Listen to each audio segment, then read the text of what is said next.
Notre monde a été bouleversé par l'arrivée de l'informatique et en est devenu numérique. Pour ne pas subir ce nouveau monde, il faut le comprendre et ne pas se restreindre seulement aux usages. En bref, il faut piger pourquoi on clique. Alors, sur votre droite, vous pouvez admirer les premières machines informatiques dont je vous parlais tout à l'heure. Surtout, s'il vous plaît, ne pas toucher, c'est du matériel fragile. Venez. Alors, veuillez me suivre pour un aperçu de la place de l'image dans notre société. Suivez-moi, s'il vous plaît. Comment ils ont pu conserver des trucs aussi moches? On dirait des boîtes de conserve. Parce que c'est surtout la beauté des idées et des penseurs qui comptait. Le design, c'est du détail. Hein? Ouais. Venez me suivre, nous allons dans la prochaine salle.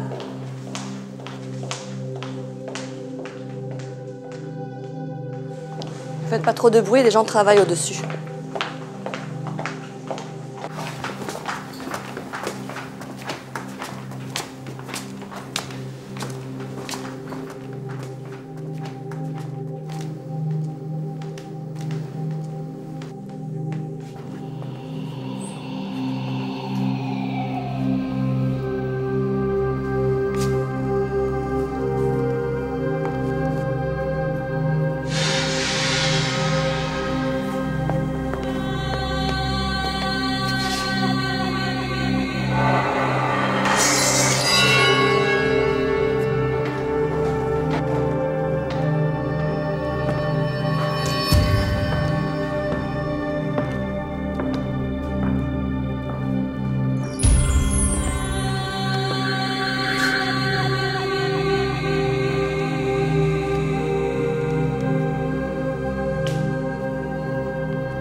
Magnifique.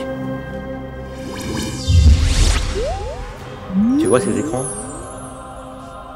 Ada Lovelace, Alan Turing, Grace Hopper, les pionniers de l'informatique. Ces gens-là comptent parmi les fondateurs de notre ère numérique. Ils ont à leur manière marqué l'histoire, notre histoire. Fidèles à leur passion, ils ont travaillé modestement à la traduction de ces principes fondamentaux. Mais c'est bidon, c'est quoi ces vieux là, et ces machines et ces écrans?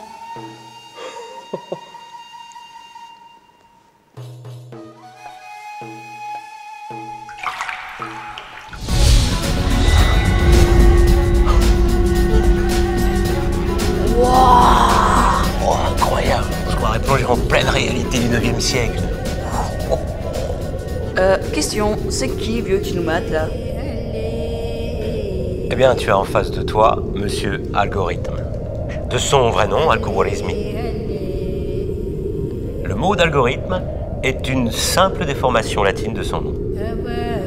Algo quoi?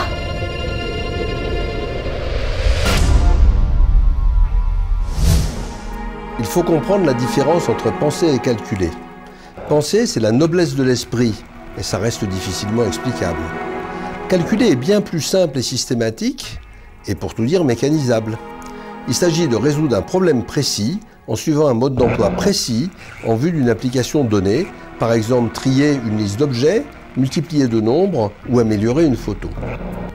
L'algorithmique est la science de l'organisation des opérations à effectuer. Elle travaille sur des opérations abstraites, comme l'addition de deux nombres. Pour passer aux opérations concrètes, il faut écrire tout cela de façon bien plus précise, sous la forme d'un programme écrit dans un langage de programmation.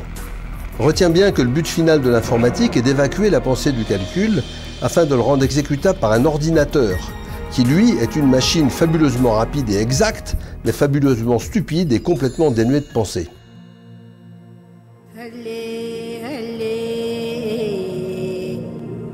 Abu Jafar Mohamed ibn Moussa al-Khwarizmi. Que la paix soit sur vous, mon ami. Ne fais pas le timide. Bonjour, monsieur. Mais l'homme qui est là a vécu au 9e siècle. À cette époque, cela fait 2 siècles que l'islam a fait de l'arabe la langue universelle dans cette partie du monde. Et de la recherche de la connaissance, un des objectifs de la vie. C'était l'époque des croisades? Non, ne mélange pas tout. La première croisade a eu lieu un peu plus tard. Mais c'est par le travail de ces personnes que le monde arabe a pu traduire, donc s'approprier, donc comprendre toutes les connaissances scientifiques du monde d'alors. Abu Jafar est plus qu'un traducteur, vois-tu. C'est un transmetteur d'idées. C'est donc à lui qu'on doit les chiffres arabes et le zéro. Exactement. Il va chercher à ce que ses contemporains puissent reproduire des mécanismes complexes en appliquant pas à pas une recette de calcul et des solutions aux équations dont ils ont besoin. La classe! Il est passé où, Abou?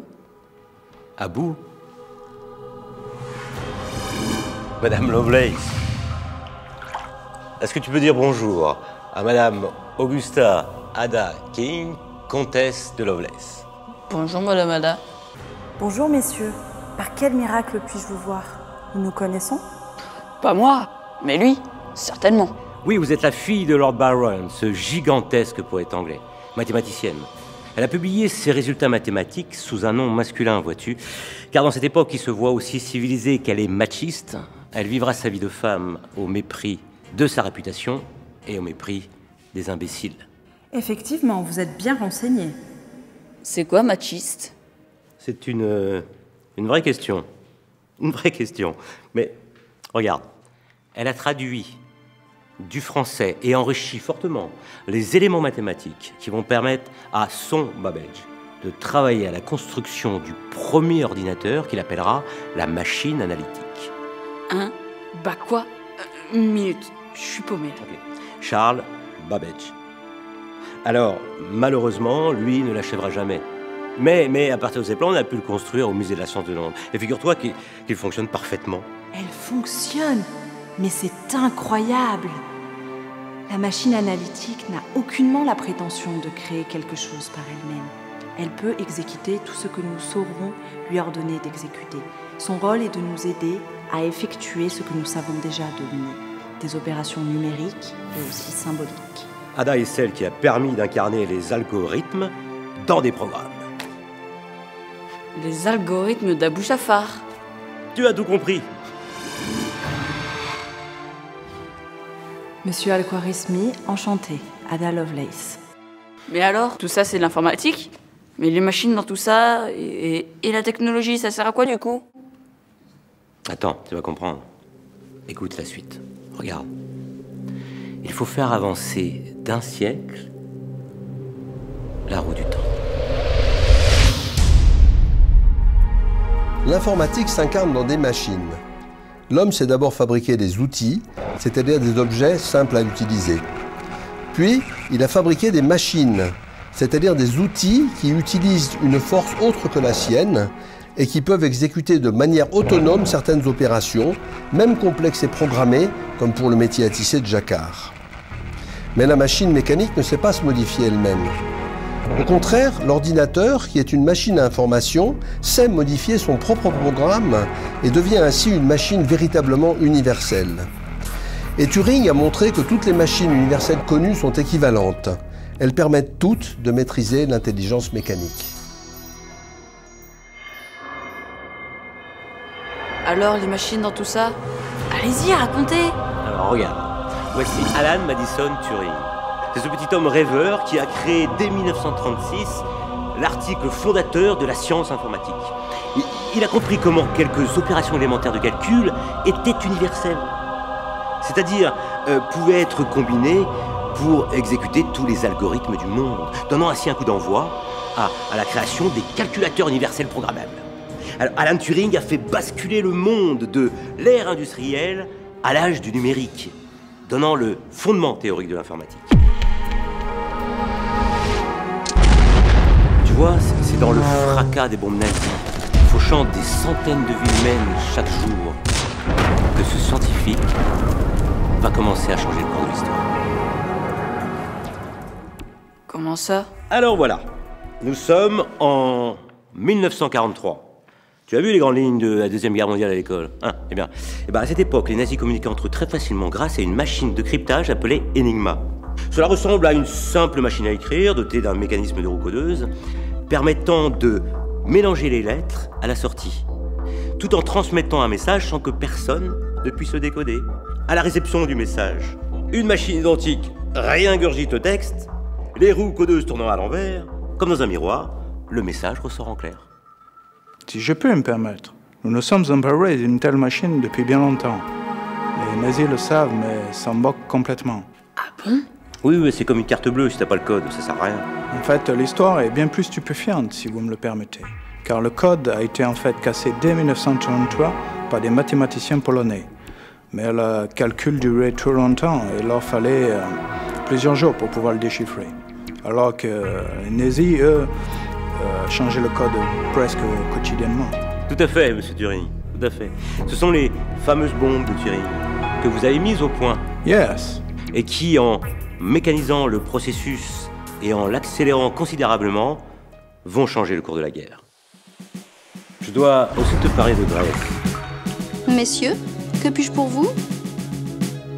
Madame la future contre-amirale de marine, Grace Brewster Murray Hooper. Madame Hooper ne fait pas dans la dentelle. Pas question de se laisser gâcher la vie par les hommes pour les machines. Dites donc, je peux savoir ce qui vous amuse? Non, je racontais à ce jeune garçon que vous aviez travaillé sur le premier gros ordinateur numérique entièrement automatique d'IBM, le Harvard Mark I. C'est juste. Et à qui ai-je l'honneur? Non, je suis qu'un modeste professeur. Ouais, c'est modeste. Vous êtes plutôt calé, je trouve. Hein. Bon, parlons plutôt de vous. Alors, tu sais qu'à cette époque, seuls d'étranges mathématiciens étaient capables de programmer ces monstres électroniques. C'était du langage machine. Hein, c'est-à-dire en spécifiant un à un chaque ouverture et fermeture des circuits électroniques de la machine. Ça va, tu me suis? Honnêtement? Non. J'ai une petite anecdote à vous raconter sur le Mark II. Un jour, le gros calculateur tomba en panne. On y trouva un papillon de nuit coincé dans le circuit relais. L'insecte fut ôté avec soin et placé dans le journal de bord. Et on nota la mention « First actual case of bug being found ». C'est donc de là que vient l'expression « bug informatique ». Trop fort! Exact. Et ces premiers ordinateurs n'étaient quasiment pas utilisables à grande échelle. Alors c'est Grace qui a fait sauter ce verrou, en défendant l'idée qu'un programme doit pouvoir être écrit dans un langage formel proche de l'anglais. Elle conçoit alors un compilateur, c'est-à-dire un logiciel qui permet de traduire en langage machine les éléments de l'algorithme et compréhensible par tous les ingénieurs. Ça peut être pratique.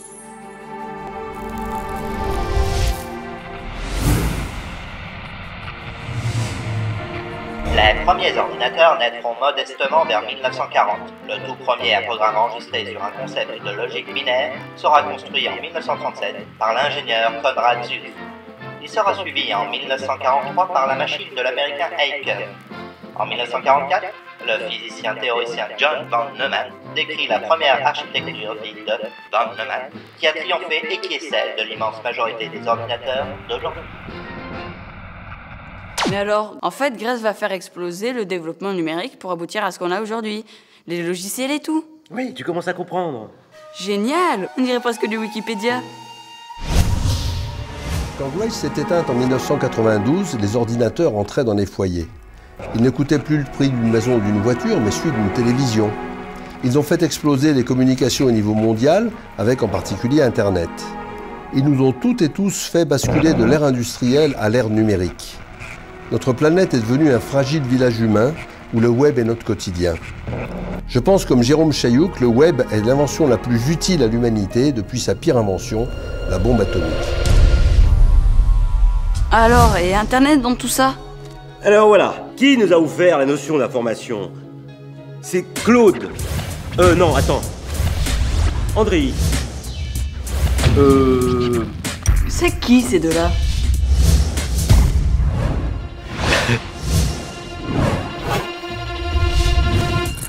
Stop! Regarde. La classe à Las Vegas, prof. Tu vois cette image? Elle semble parfaite. Et pourtant, nous lui avons enlevé toute l'information que ton œil ne peut pas voir, afin de la rendre moins lourde qu'une image brute. C'est comme pour la musique avec les MP3 de ton mobile. Le fichier reste donc tout petit à mémoriser et à envoyer, mais reste presque parfait.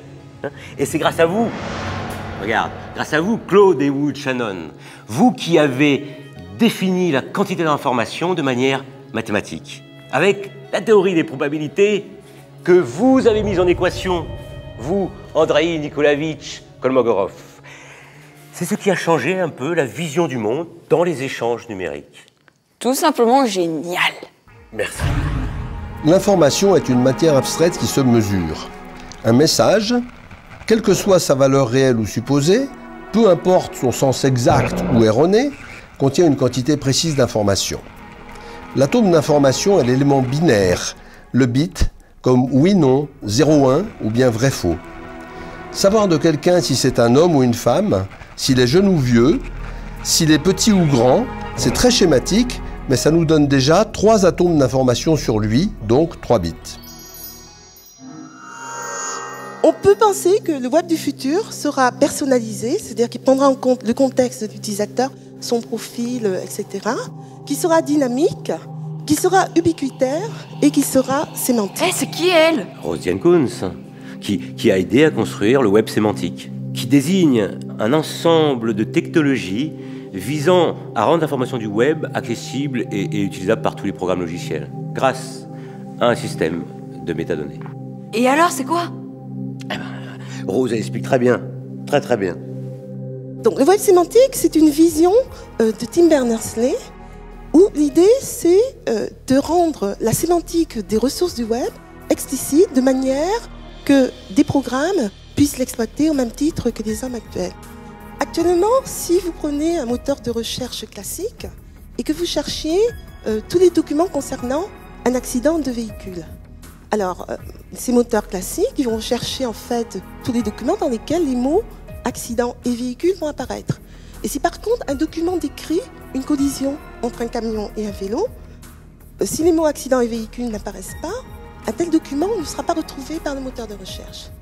Et pourquoi? Tout simplement parce que contrairement à nous humains, le moteur de recherche ne sait pas qu'une collision c'est une sorte d'accident et qu'un camion et un vélo ce sont des sortes de véhicules. Et donc l'idée du web sémantique c'est cela, c'est d'essayer de rendre cette information disponible à un programme sous forme de ce qu'on appelle des ontologies. Eh, je comprends mieux maintenant. Dites, prof, pourquoi tout le monde ne parle pas comme elle? Ouais, elle nous ouvre les portes d'un futur où le web devient sémantique. Prof? Mais c'est quoi la question? Non, rien. Dites, comment on fait pour mesurer l'information? Comment on fait pour coder les objets numériques? Coder des objets numériques, ça veut dire les représenter des objets réels, les convertir en objets virtuels, c'est-à-dire des 0 et des 1 qui sont décodables par un ordinateur. Donc ça signifie à la fois l'objet en lui-même, mais ça signifie également son langage pour le décoder. Tous les objets, les images, les sons, les textes, les données ont un reflet numérique qui permet de mémoriser l'information, de la transmettre, de la reproduire à l'infini et de la manipuler aussi de manière spécifique grâce à toutes sortes d'algorithmes. On peut ainsi ouvrir un nouveau monde de partage de l'information qu'il reste à finir de construire tous ensemble. On se croirait dans un vieux film. Comment ils faisaient sans informatique?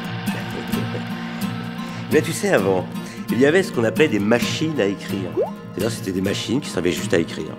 Alors tu vois, tu tapais un texte directement sur une imprimante à papier. Oui, comme ça, sans le mémoriser. Juste un clavier et une imprimante. Et si tu te trompais, bah, tu devais retaper toute la feuille. Ah bon? Oui. Attends, tu sais, avant, les téléphones étaient reliés au mur avec un fil. Non, je rigole pas. Et des fois, il y avait un seul téléphone pour toute la famille. Et encore pas toujours. On m'avait dit ça, j'ai jamais voulu y croire. Ah bah tu peux me croire. Et puis, tu ne pouvais pas joindre les gens, sauf s'ils étaient chez eux. Donc, impossible de les joindre en dehors de chez eux. C'est-à-dire, tu appelais les gens quand tu savais déjà en fait où ils étaient. Ça craint ça. On ne pouvait pas appeler les potes? Non. Et puis si tu avais un rendez-vous, par exemple, il fallait tout prévoir à l'avance. Le lieu, l'heure et tout. Et ben sinon, les gens, ils se manquaient, tout simplement. Et encore, je te parle de téléphone. J'exagère un peu, c'était pas vraiment des téléphones. Tu pouvais faire un numéro, parler à la personne, et une seule personne à la fois, hein. Sans l'image, juste le son. On pouvait même pas s'envoyer de message? Ah non, pas de messages SMS, tu rigoles. Avant, il n'y avait même pas de vidéo internet, hein. Juste une télévision, un écran par famille. Alors tous devant regarder la même chose en même temps. C'est simple, quelques dizaines de personnes décidaient ce que des millions d'autres allaient regarder. Il devait s'abrutir devant ce truc. Avant, les véhicules et les téléphones n'avaient ni GPS, ni tous ces gadgets qui nous simplifient la vie. Tant en matière de communication qu'en matière de sécurité. Eh oui. Hein. Et tiens, et puis quand les gens allaient en ville, hein, ils se rencontraient juste par hasard. Impossible de localiser leurs copains. Ils avaient ni GPS ni rien. Quelle galère! Ouais, et les objets n'avaient pas de puce électronique. Alors, si tu perdais un bijou ou un vêtement, pratiquement impossible de le retrouver, puisqu'il n'était pas localisé électroniquement. Ah bon? Il faisait comment alors? Il cherchait à la main en tâtonnant, ou alors il se remettait à la chance, ou alors il faisait une croix dessus, définitivement. Et avec Internet? Ah non, pas d'Internet. Toutes les connaissances étaient sur papier, dans des livres, dans des bibliothèques. Alors, il fallait fouiller des murs entiers de bouquins en papier et tout recopier à la main. Pas possible! Bon, plus tard, on a pu imprimer les informations du jour. On appelait ça des journaux quotidiens. De nombreuses fois, pour que les gens puissent en prendre connaissance. Bonjour le gâchis de papier. Hein. Et les gens s'écrivaient uniquement sur du papier. Envoyé par la poste, pas de mail, ni de SMS, ni de tout ça, tu comprends. Et avant le téléphone, il fallait des fois 2 jours ou plus pour savoir ce que les gens voulaient te dire. Et 1 semaine, si c'était dans notre pays. À l'époque, les gens sourds et malentendants étaient coupés du monde. Au début du 21e siècle, les interfaces entre les ordinateurs et les cerveaux n'en étaient qu'à leur balbutiement. Mais je comprends pas. On avait dit qu'il y avait des... ordinateurs? Oui, des ordinateurs. Tu veux savoir ce que c'était un ordinateur à l'époque? C'était surtout un objet rare et cher qui n'a existé qu'au début de l'informatique. Quand pour calculer, il fallait faire des machines assez grosses et très fermées, bien avant que l'informatique s'incarne au sein de tous les objets. Tu sais, avant, on n'apprenait même pas à l'école les fondements de l'informatique. On apprenait juste à se servir des logiciels existants, et encore. Je crois que les gens étaient juste effarés devant ce monde numérique qui émergeait à peine. Oui, tu as raison. Mais c'est grâce à ces gens qui font aujourd'hui partie de l'histoire que nous avons le monde que nous avons aujourd'hui. Allez, saluons nos amis. Je crois que le groupe nous a pas attendus.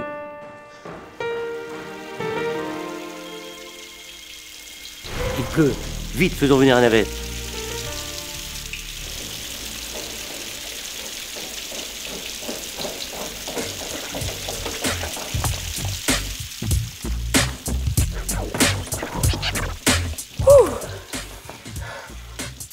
Je vais t'expliquer comment on apprenait les sciences numériques à l'époque. Tu vois, c'est rudimentaire, mais plutôt marrant. Ok. Mais c'est moi qui conduis alors. Allez.